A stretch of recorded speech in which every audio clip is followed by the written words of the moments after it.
आगामी विधानसभा चुनाव को लेकर आज करनाल में कांग्रेस की सांसद कुमारी शैलजा ने कांग्रेस के कार्यकर्ताओं नेताओं के साथ एक बड़ी बैठक की, जिसमें उन्होंने आगामी विधानसभा चुनाव को लेकर चर्चा की। तो वहीं साथ ही साथ कुमारी शैलजा ने मीडिया के साथ करनाल में प्रेस वार्ता भी की।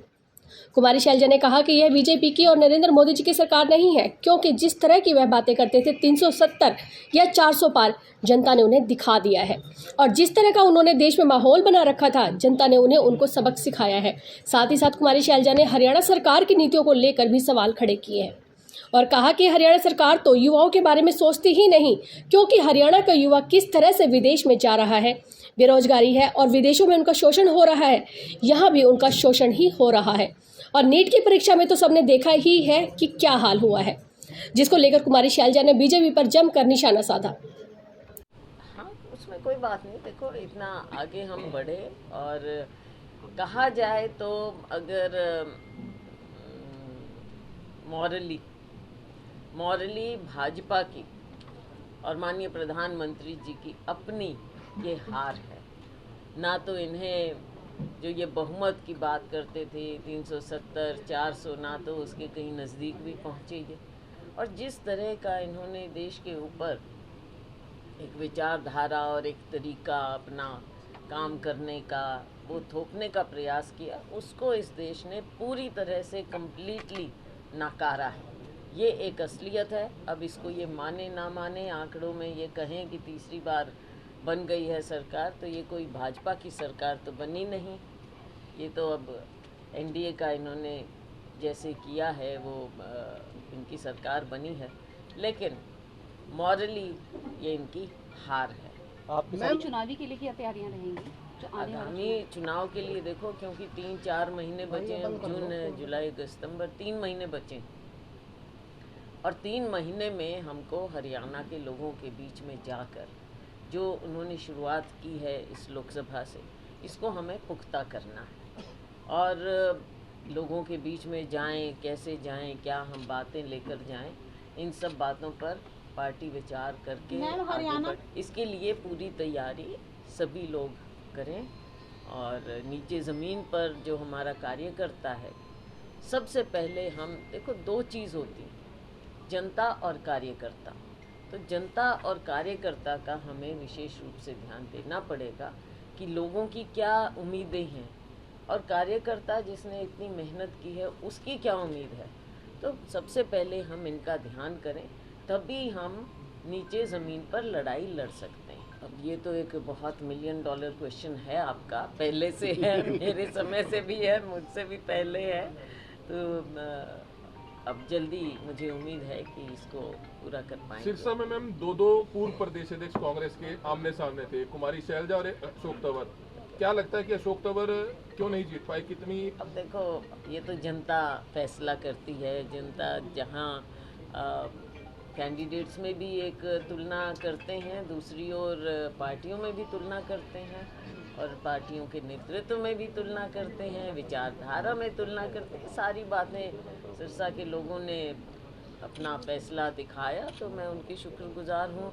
और मैं ये भी उनकी शुक्रगुजार हूँ कि चुनाव में पहले ही कैंडिडेट का फैसला होने से पहले ही वहाँ के लोगों ने मुझे वहाँ पुकारा, बुलाया। और भी सांसद थे, पीछे की थी, लेकिन आपको वो भूल गए, उदयभान जी भी भूल गए और हुड्डा जी भी भूल गए। जनता ना भूले, किसी और के भूलने से मुझे क्या फर्क पड़ता है? नहीं, आपका नाम क्यों नहीं लिया गया? ये तो वो तो आप उनसे पूछना, मुझे क्या मालूम। लेकिन लगता है अब इकट्ठा होने की ये जरूरत है, विधानसभा चुनाव है। इकट्ठा तो हमेशा सिर्फ के कल और आज की बात नहीं है, अतीत की और आज की बात नहीं है, भविष्य की बात भी नहीं है। ये बात ये है कि जब तक लोगों के सामने आप विकल्प कैसे बनते हैं? पार्टी के कारण, और विकल्प लोग पार्टी में ही देखते हैं।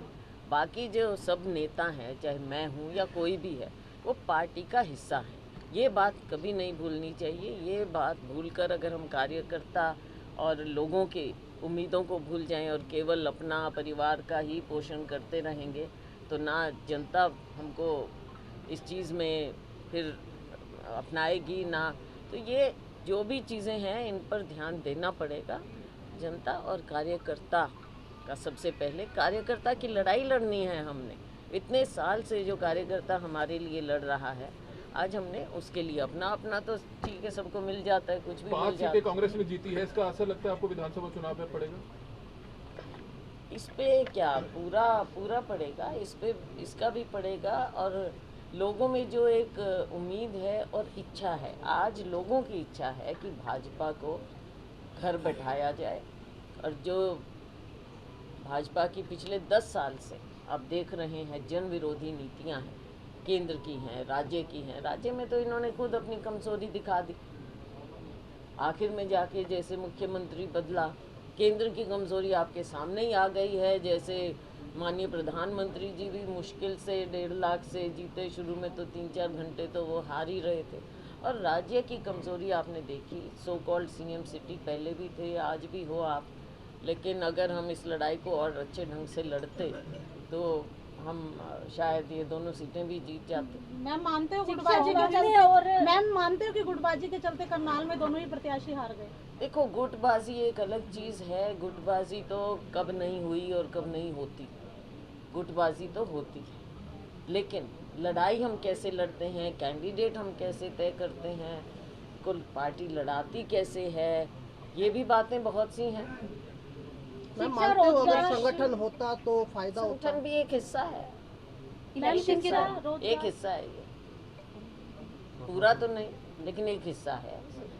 शिक्षा, रोजगार और स्वास्थ्य के लिए क्या कुछ नया कानून आ सकता है कांग्रेस के राज में, या फिर किस तरीके से नीतियां बना? आप वेट करिए, मनोहर लाल सब चीज़ों पर नज़र डालेंगे हम। अभी हमारा मैनिफेस्टो भी आएगा, बहुत चीज़ें आएंगी, तो ये सारी सामने आपके सामने। अभी नीट का आपने देखा देश में कैसे धज्जियाँ उड़ाई गई, सुप्रीम कोर्ट को उसके बीच में आना पड़ा। हमारे बच्चों के भविष्य के साथ कैसे ये, मैं तो कहूँगी पार्टी की सोच है जो केंद्र में, राज्य में भी बार बार हमारे बच्चे इसके विक्टिम बने हैं, इनकी मिसमैनेजमेंट के, गलत तरीक़ों के। तो भविष्य अगर में रह जाता है बच्चों का, ये कैसे खिलवाड़ कर सकते हैं, इसका नतीजा भुगतना होगा। मनोहर लाल खट्टर को 2 अहम मंत्रालय मिले हैं, कल उन्होंने कार्यभार संभाला है, शुभकामनाएं देना चाहिए? बिल्कुल मैं शुभकामनाएं देना चाहूँगी और मैं उम्मीद करूँगी कि पूरे हरियाणा का फ़ायदा होगा, उनसे भी फ़ायदा होगा, और राविंदर जी से भी और कृष्णपाल गुर्जर जी से भी फ़ायदा हमको मिलना चाहिए, हरियाणा को बिल्कुल मिलना चाहिए। और हम आगे देखेंगे। अब पीछे तो देखा आपने कि आवास की जहाँ तक बात हो, तो पिछला जो हमारे समय में पैसा दिया गया था, मैं भी मंत्री थी इस मंत्रालय में, हाउसिंग में थी, तो उस समय का पैसा आज तक 10 साल इनके बीत गए, वो भी पूरी तरह से नहीं खर्च कर पाए जब नीचे इनकी सरकार। लेकिन अब मैं पूरी उम्मीद करती हूँ कि मेरी शुभकामनाएं मैं देना चाहूँगी। मैम अभी संडे को एक सम्मेलन होने जा रहा है, मैम संडे इस पर ध्यान करना चाहिए कि कहाँ क्या कमी रही। कमी तो कई लेवल्स पर रही, वो सारी बातें देखनी चाहिए। पार्टी को इस सब बातों को सीरियसली लेना चाहिए ताकि आगे नुकसान ना हो जाए। विधानसभा में नुकसान से कैसे बचें, इस चीज़ को भी देखना चाहिए। हरियाणा का बेरोजगार युवा विदेश जा रहा है, लगातार ऐसे डोंकी के माध्यम से कई केस हो चुके हैं, कोई मर रहा है वहाँ पर, फिर लाने के लिए दिक्कत है, तो किस तरीके की नीतियाँ बनाई जाएंगी? ये तो हरियाणा भी है। हरियाणा में सबसे बड़ी दिक्कत क्या है? बेरोज़गारी की।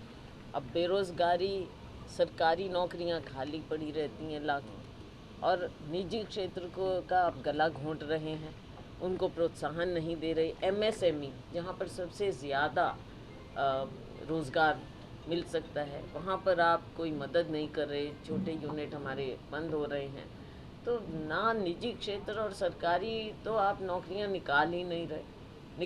निकाल भी देंगे तो बाहर वालों को मिल जाएंगी, या फिर उनके पेपर लीक हो जाएंगे। आपको याद होगा हमने खुद यहाँ पर कितनी गर्मी में उस समय सबने लोगों ने हज़ारों की तादाद में वो किया था, हमने पूरा 20 जुलाई यात्रा हमने प्रदर्शन किया, पद यात्रा की।